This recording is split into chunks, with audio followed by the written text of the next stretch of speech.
பிரியமானவர்களே, இயேசு கிறிஸ்துவின் நாமத்தில் உங்களுக்கு என் அன்பின் வாழ்த்துக்கள். ஆண்டவர் இயேசு கிறிஸ்து உங்களுக்கு ஒரு விசேஷமான ஆசீர்வாதம் வைத்திருக்கிறார். ஆண்டவர் கொடுக்கிற முக்கியமான ஆசீர்வாதம் என்ன? அதை நீங்கள் அறிந்து கொள்வதற்கு ஒரு வேத வசனத்தை உங்களுக்கு நான் சொல்லுகிறேன். அதாவது 29ஆம் சங்கீதம் 11வது வசனம். கர்த்தர் தமது ஜனத்திற்கு சமாதானம் அருளி அவர்களை ஆசீர்வதிக்கிறார். ஆண்டவர் உங்களை ஆசீர்வதிக்கிறவர். உங்களுக்கு என்ன ஆசீர்வாதம் தேவை அதெல்லாம் தருவார். அதுக்கு தான் ஆண்டவர் உங்களோடு பேசுகிறார். சிலருக்கு படிக்கிற பிள்ளைகளுக்கு ஞானம் வேணும், வியாபாரம் செய்கிறவங்களுக்கு வியாபாரத்தில் ஆசீர்வாதம் வேணும், வேலை செய்கிறவங்களுக்கு ப்ரமோஷன் வேணும், ஊழியம் செய்கிறவங்களுக்கு நிறைய ஆத்துமாக்கள் வேணும். ஒவ்வொருத்தருக்கும் ஒரு ஆசீர்வாதம் தேவை. ஆண்டவர் அந்த ஆசீர்வாதத்தை அருளி செய்வேன்னு சொல்றார். ஆனால் எல்லாத்துக்கும் முக்கியமானது என்ன தெரியுமா? சமாதானம். என்னதான் நீங்க சம்பாதித்து பணம் புகழ் சம்பாதித்தாலும் சமாதானம் இல்லைன்னா ஆசீர்வாதமே அல்ல. தேவன் தம் ஜனத்திற்கு சமாதானம் அருளுகிறார். இதுதான் மிகப்பெரிய ஆசீர்வாதம் என்பதை நம்ம உணர்ந்து கொள்ள வேண்டும். ஒரு சமயம் நான் இந்தியாவில் தமிழ்நாட்டில் பிரபலமான ஊழியக்காரர் சகோதரர் DJ தினகரன் அவங்களுடைய கூட்டத்துக்கு நான் போயிருந்தேன். மேடையில் அவங்க பக்கத்தில் அமர்ந்திருந்தேன். அதுக்கு பக்கத்துல அந்த நாட்கள்ல இருந்த தமிழ்நாட்டு அரசாங்கத்தில் ஒரு மினிஸ்டர், கவர்மெண்ட் மினிஸ்டர் அமர்ந்திருந்தார். ஒரு பொதுவா அந்த மாதிரி அரசியல்வாதிகள்லாம் வந்தா ஒரு 10 நிமிஷம் இருப்பாங்க, ஆரம்ப உரையிட்டு போயிடுவாங்க. அப்படிதான் நான் நினைத்தேன். ஆனால் இவர் போகவே இல்லை. அவர் உட்கார்ந்து கூட்டம் முடியும் வரைக்கும் அமர்ந்திருந்தார்.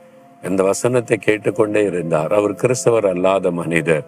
நான் ஆச்சரியமா இவரை பார்த்து கொண்டிருந்தேன். என் பக்கத்துல தான் இருந்தார். அப்பொழுது அவர் சொன்னார் என்னிடத்துல, நிம்மதி சமாதானம் அதெல்லாம் இல்லை, வாழ்க்கைன்றது ஒரு போராட்டமாவே இருக்குது. இவருடைய பிரசங்கத்தை கேட்டா மனதுக்கு ஒரு நிம்மதியா சந்தோஷமா இருக்குது. அதனால்தான் ஒரு மணி நேரம் 1.5 மணி நேரம் அப்படி இந்த கடவுளுடைய பாத்திரம் உட்கார்ந்து இந்த வசனத்தை கேட்க ஆறுதலா இருக்குது. அதனால்தான் நாங்க இருக்கிறேன் என்பதாய் அவர் சொன்னார். என்கிட்ட பேசும்போது சொன்னார்.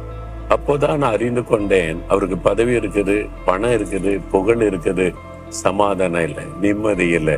அதை அவர் தேடுகிறார். கொஞ்சம் ஆண்டோடைய பாத்துல அமரும் போது வசனத்தை கேட்கும் போது ஒரு சந்தோஷம் சமாதானம் உண்டாகிறது என்று சொன்னார். எனக்கு அன்பானவள், இதுதான் உண்மை நிலைமை. பதவியில் இருக்கிறாங்க, அவங்களுக்கு நிறைய பதவி இருக்குது, பணம் இருக்குது, நிம்மதியா சமாதானமா இருப்பாங்கன்னு நினைக்கிறோம். உண்மை அது கிடையாது. இந்த உலகத்துல சமாதானம் என்பது தேவன் கொடுக்கிற இலவசமான ஆசீர்வாதம்.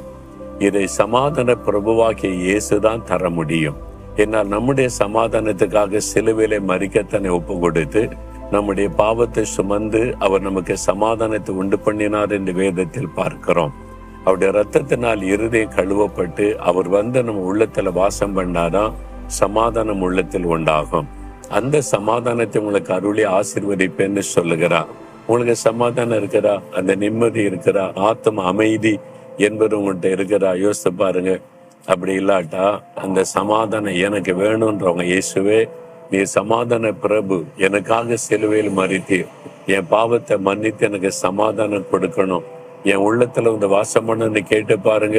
ஒரு தேவ சமாதானம் உங்களை ஆட்கொள்ளும். அப்படியே கரம் வைத்து ஜெபம் பண்ணுங்க. இயேசுவே எனக்கு தேவ சமாதானம் வேணும், என் உள்ளத்துல நிம்மதி வேணும், ஆத்ம அமைதி வேணும், என் பாவத்தெல்லாம் மன்னிச்சு எனக்கு அந்த ஆத்ம அமைதி சமாதானத்தை தாங்க. இயேசுவின் நாமத்தில் ஆமேன், ஆமேன்.